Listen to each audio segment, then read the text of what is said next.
Livro Os Fenômenos de Assombração, de Ernesto Bozano. Capítulo 8. Conclusões.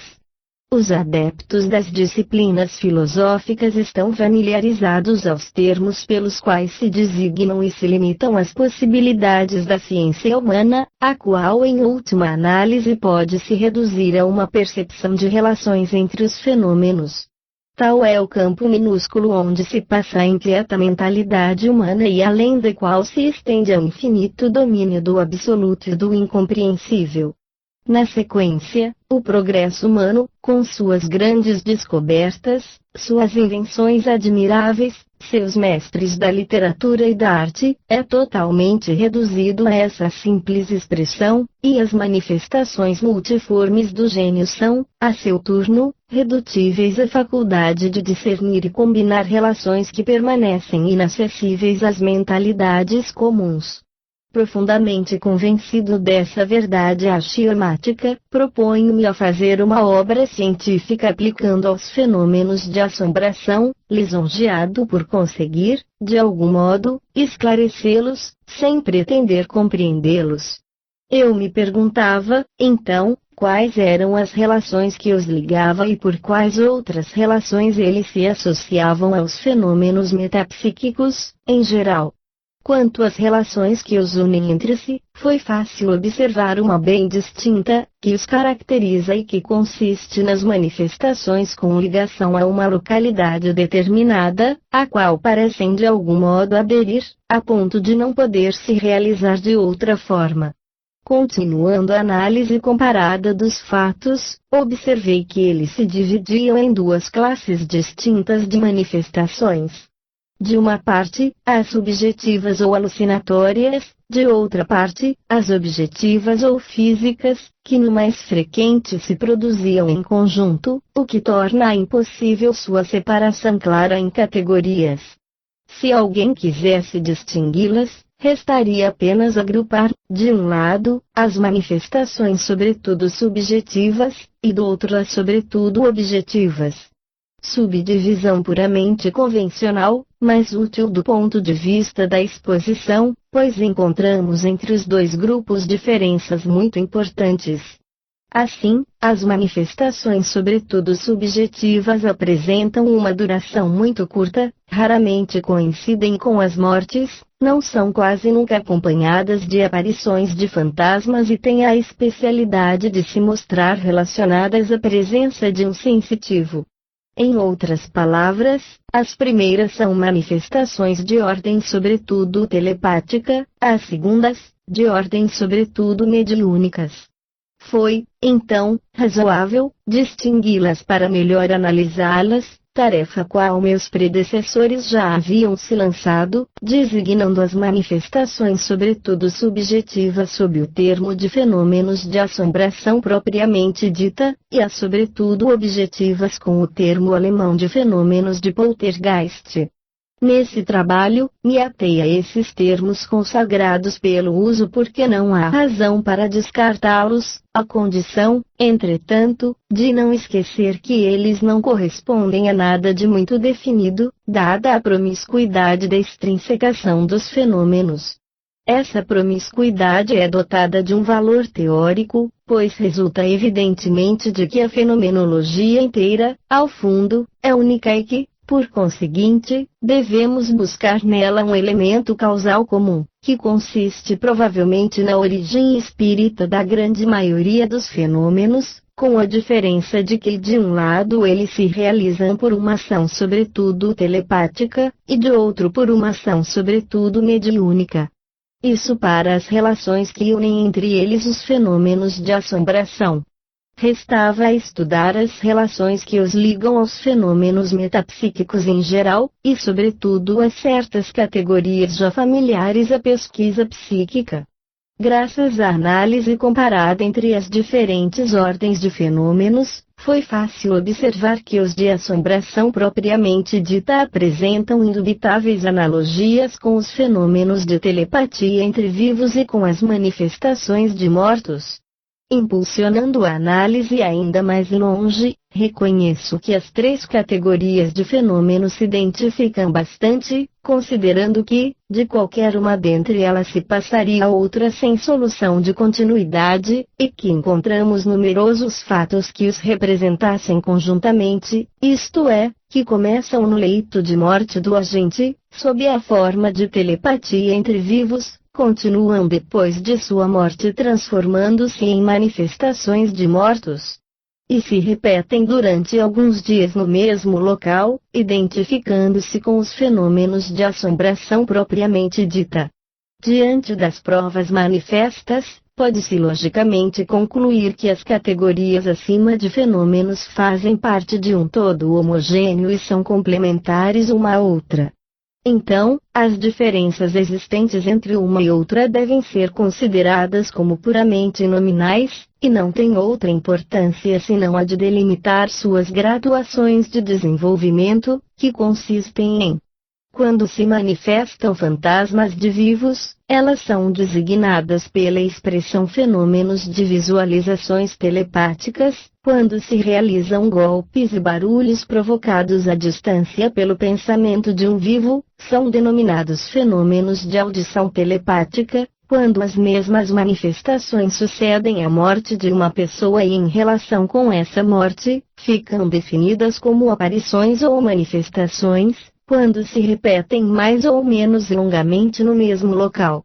elas têm o nome de fenômenos de assombração propriamente dita. Eis as graduações de desenvolvimento dos fenômenos. E, como a simples circunstância da não repetição não pode constituir uma diferença substancial entre os fenômenos da última categoria e os das outras, sua identidade fundamental não poderia ser posta em dúvida. Isso equivale a admitir que elas têm a mesma causa, permitindo a produção de fenômenos de qualquer uma dentre elas, e deve igualmente servir para as outras. Então, a causa que determina os fenômenos de telepatia entre vivos deve ser válido igualmente para os de assombração propriamente dita. Ora, uma vez que a origem dos fenômenos telepáticos está acessível aos métodos de estudo científico, nós nos encontramos em posse de uma base muito favorável à explicação dos fenômenos de assombração propriamente dita. De fato, se os modos de extrinsecação dos fenômenos de telepatia entre vivos permitem ao pesquisador remontar às fontes, de maneira a demonstrar experimentalmente que a aparição de um fantasma de vivo tem por origem a projeção do pensamento de um indivíduo cujo fantasma aparece à distância, exceto algumas exceções que não invalidam a regra, então deve-se concluir que quando o fantasma de um morto aparece nos fenômenos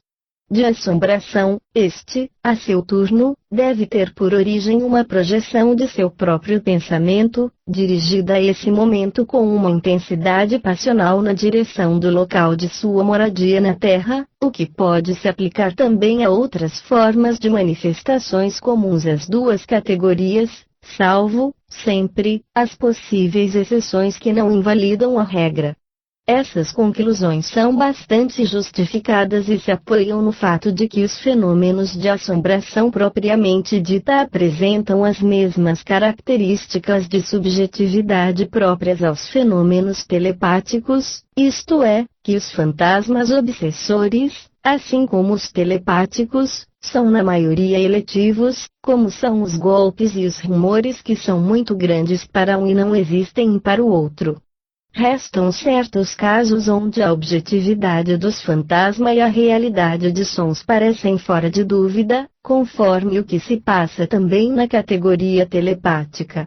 Mas, em um como no outro caso, essas exceções podem se explicar pelas hipóteses colaterais perfeitamente conciliáveis com a principal. Numa perspectiva geral, Nossas conclusões podem ser consideradas fundamentadas, equivalem ao reconhecimento da validade da hipótese espírita como explicação provável da maioria dos fenômenos de assombração, o que não quer dizer de toda a fenomenologia, pois da mesma forma que todas as manifestações de vivos não têm uma origem telepática, como os fenômenos de bilocação, todas as manifestações de assombração não parecem ser de origem espírita. As que não parecem, manifestam-se sob duas formas. Uma, a de assombração de vivos, a outra sugere algo de análogo à interpretação psicométrica dos fatos.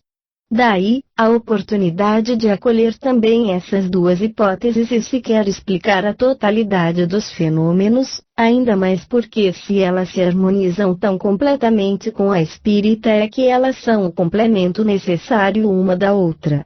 Isso posto, sua admissão não teria exigido mais do que explicações preliminares curtas, se não houvesse pesquisadores que lhes tivessem pretendido teoricamente suficientes para tudo resolver e para eliminar a hipótese espírita.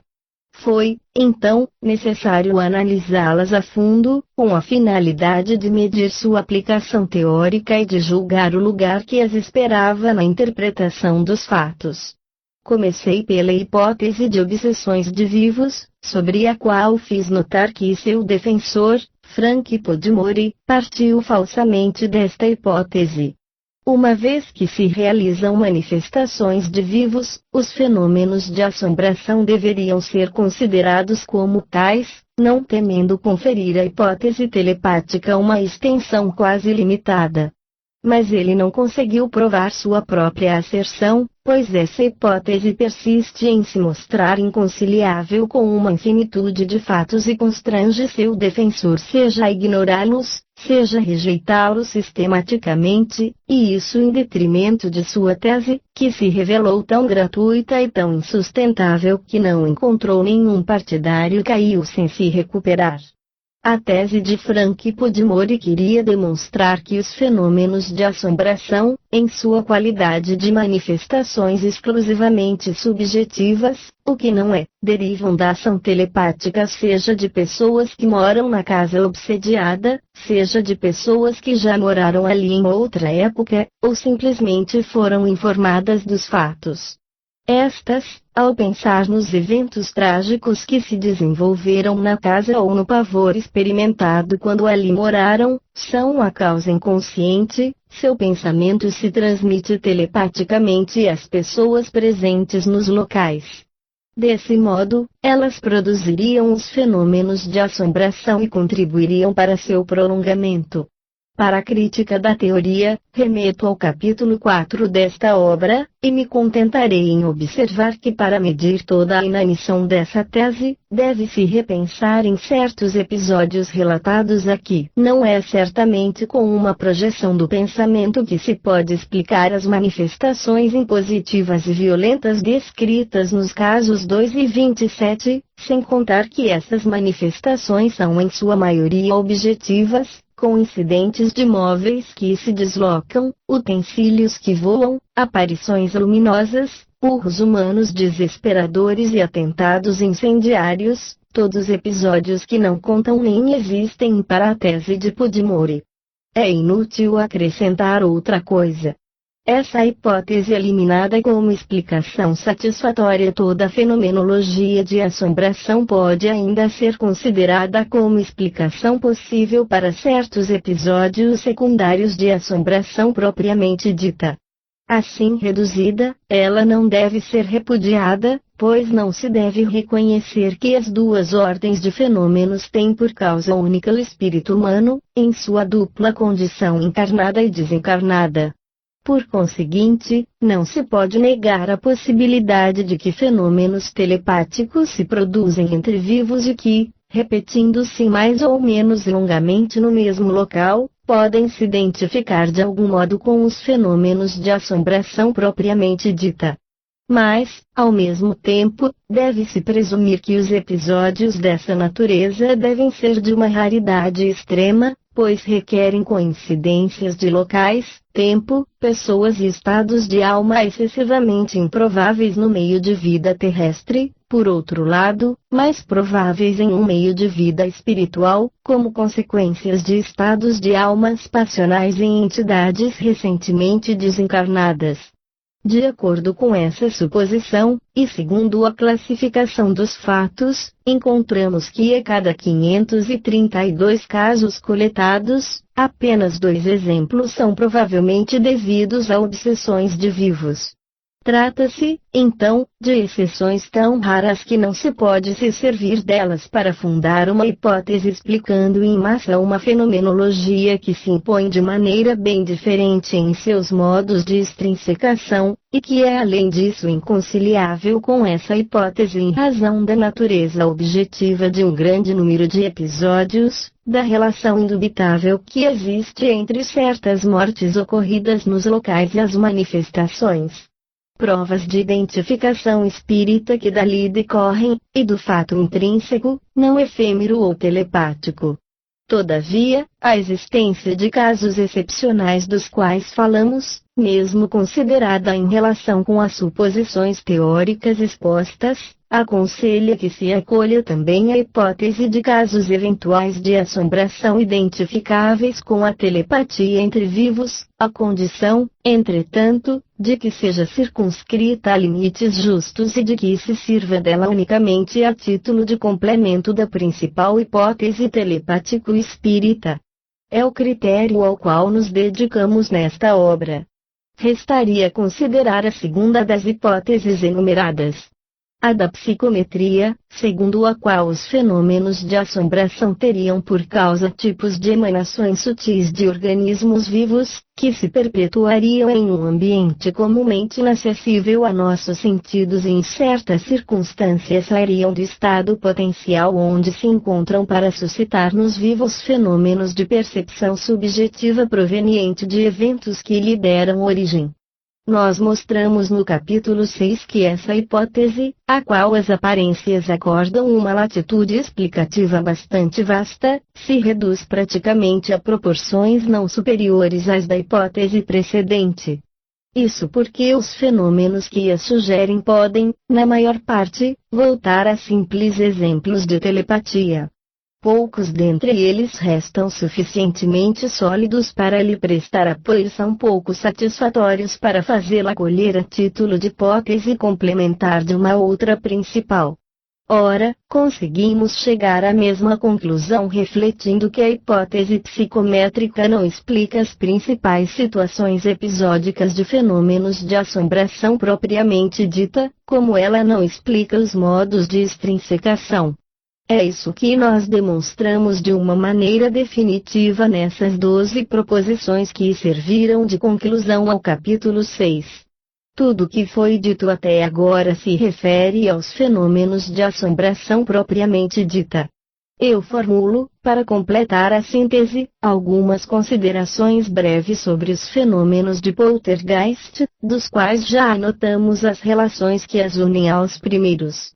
Dessas relações, surgiu a unidade fundamental dos fenômenos de assombração e a existência de um elemento causal comum, provavelmente sobrenatural ou espírita, exceto algumas exceções que não invalidam a regra, de modo que a diferença entre as duas categorias de fenômenos se reduz a isto. De um lado, eles se realizam após uma ação majoritariamente telepática, de outro, majoritariamente mediúnica. A origem sobrenatural ou espírita dos fenômenos de poltergeist emerge evidentemente desses modos de extrinsecação. É isso que prova sobretudo os episódios de projéteis que desviam no ar para não se deixarem apanhar, que diminuem a velocidade de seu curso, que descrevem no ar trajetórias caprichosas, que atingem com admirável precisão o alvo escolhido, que passam através de fendas de portas e de janelas e, sobretudo, que penetram nos lugares hermeticamente fechados, circunstância na qual podemos senti-los quentes, o que corresponde ao que deveria acontecer. se realizasse a passagem da matéria através da matéria, com desagregação e reintegração instantânea da massa molecular do projétil e reação térmica consecutiva. Cada um verá como esse conjunto de circunstâncias extraordinárias, implicando a intervenção de uma inteligência oculta dotada de faculdades e de poderes transcendentes, torna insustentável o ponto de vista daqueles que pretendem explicá-lo, diminuindo essa inteligência ao nível de personalidades subconscientes criadas pela desintegração do eu consciente normal. Vem, em seguida, as provas tiradas das circunstâncias muito marcantes dos projéteis que, quando chocam as pessoas, não lhes fazem mal algum, enquanto quebram a louça, chamas que, rodeando a vítima, carbonizam suas roupas sem lesionar a pessoa. Ora, como em circunstâncias análogas de natureza comum, os projéteis machucam e as chamas destroem os tecidos vivos, a origem sobrenatural ou espírita não poderia ser posta em dúvida. Do mesmo modo, obtém-se desses incidentes que as intenções do agente oculto não são a de machucar as pessoas, ou, se quiser, que é proibido ao agente oculto machucá-las. Vem, enfim, as provas tiradas dos exemplos bastante numerosos de poltergeist que, à imagem daqueles de assombração propriamente dita, encontram-se relacionados a uma morte findam desde que o objetivo que os havia evidentemente determinado seja atingido, circunstância que constitui também uma boa prova de identificação espírita.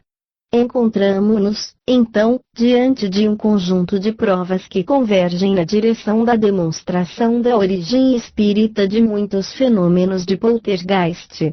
Em regra geral, parece impossível evitar essa conclusão, apesar das relações comumente existentes entre a manifestação dos fenômenos e a presença de um sensitivo, que provavelmente faz a função de instrumento a poder de um terceiro, e nada mais.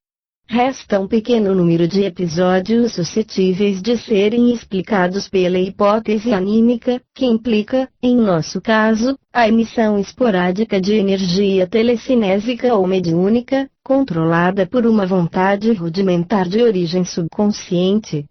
Não se pode classificar nessa categoria certos episódios pouco complexos, que se manifestam na ausência de elementos importantes de física transcendental, ou na ausência de precedentes de morte. Do mesmo modo, poder-se-ia dizer que, em geral, as manifestações de poltergeist não são quase nunca nem inteiramente anímicas nem inteiramente espíritas, ou, em outros termos, que encontramos nelas, e lado a lado, fenômenos de animismo e de espiritismo. Abramos aqui um parêntese, para marcar que ao acolher a hipótese anímica entre as que contribuem para a explicação dos fenômenos de poltergeist, consolidamos ainda a unidade substancial de todas as manifestações metapsíquicas. De fato, relações de igualdade entre as diferentes categorias de fenômenos são entendidas mesmo além do círculo daquelas contempladas, demonstrando que as interferências anímicas tais como as encontramos nos fenômenos de assombração, identificam-se com as interferências anímicas das sessões mediúnicas com efeitos físicos e sob uma outra forma, de sessões mediúnicas com efeitos inteligentes. Todas essas considerações, do ponto de vista espiritualista, não deveriam surpreender, pois não se pode conceber manifestações espíritas sem a alternativa de interferências anímicas. De fato, entre um espírito desencarnado e um outro encarnado não pode haver diferenças substanciais, mas unicamente limitações respectivas na capacidade de exercer suas faculdades espirituais, de um lado, sensório-psíquicas, de outro, além do círculo de suas próprias condições de existência.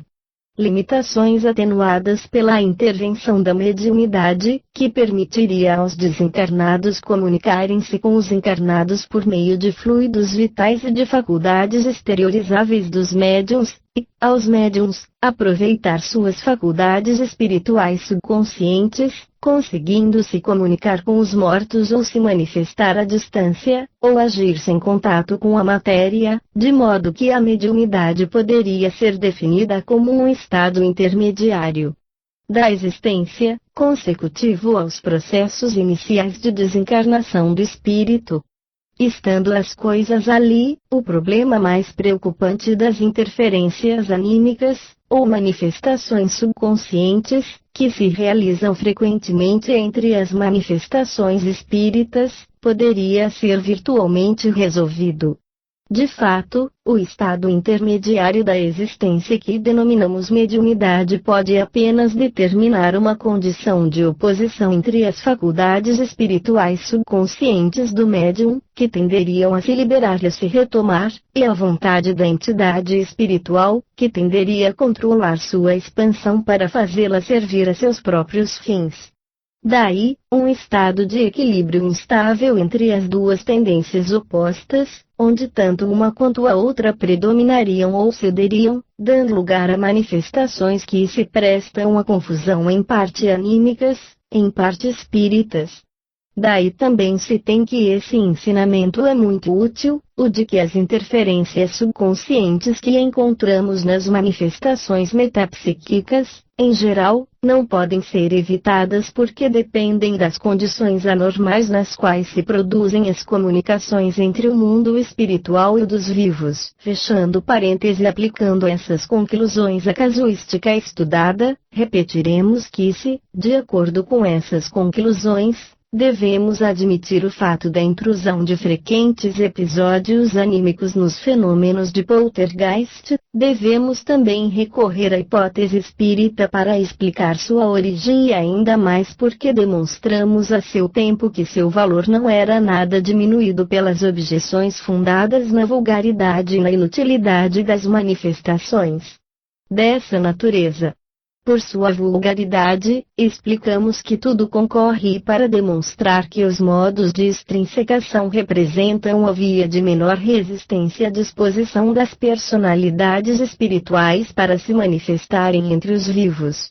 Ou seja, que as personalidades espirituais se manifestam como podem, não como querem.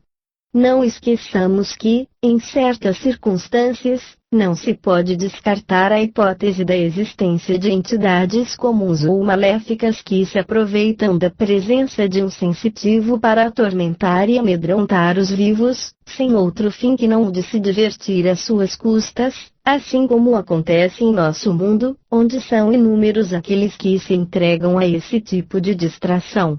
O professor Barrett então tem razão ao observar quanto a isso que ele não consegue compreender como persistem em imaginar que os zombeteiros e malvados não possam existir no mundo espiritual, onde, racionalmente, devem estar em maior número. Quanto à inutilidade dos fenômenos em questão, notamos que mesmo se fizermos abstração dos casos muito numerosos onde a utilidade e os objetivos existem mostrando-se justificados e normais, a observação do professor Perty não carece de valor, quando ele diz que as manifestações de assombração, ainda que comuns e atormentadoras, oferecem, entretanto, uma razão especial porque contribuem para ampliar o horizonte do espírito abrindo visões sobre uma nova ordem de coisas. Essa observação é incontestável e aprendemos que mesmo as manifestações sobrenaturais, aparentemente baixas e vulgares, podem contribuir para a obtenção de um objetivo nobre e elevado. Recapitulemos, então, que de acordo com os procedimentos de análise comparada aplicada aos fenômenos de assombração, conseguimos pôr em evidência que a hipótese espírita, entendida sob as duas formas de transmissão telepática do pensamento entre mortos e vivos, e de manifestações de mortos pela mediunidade, é apenas verdadeiramente capaz de explicá-los em sua maior parte, enquanto que as hipóteses da telepatia entre vivos, da psicometria e do animismo, se são necessárias para a compreensão conjunta dos fatos, não podem contar senão como hipóteses complementares. É a essas conclusões ponderadas e objetivas que conseguimos chegar. Como não existem outras hipóteses formuláveis, quem quer que fosse que tivesse uma interpretação diferente teria de demonstrar que qualquer uma das três hipóteses discutidas, ou as três consideradas em conjunto, podem explicar os fatos sem se obrigar a recorrer à hipótese espírita. Quanto a nós, cremos ter provado o contrário. Entretanto, acolheremos sempre com deferência as conclusões de outros pesquisadores, à condição de que sejam rigorosamente baseadas nos fatos, que examinem esses fatos sob todos os seus aspectos e que seus autores não se deem muito à amplificação das hipóteses, saltando na metafísica e, por conseguinte, cavando o vazio absoluto. Fim do livro Os Fenômenos de Assombração, de Ernesto Bozano. Caro amigo, se você gostou deste livro e tem oportunidade de adquiri-lo, faça-o, pois os direitos autorais são doados a instituições de caridade. Muita paz.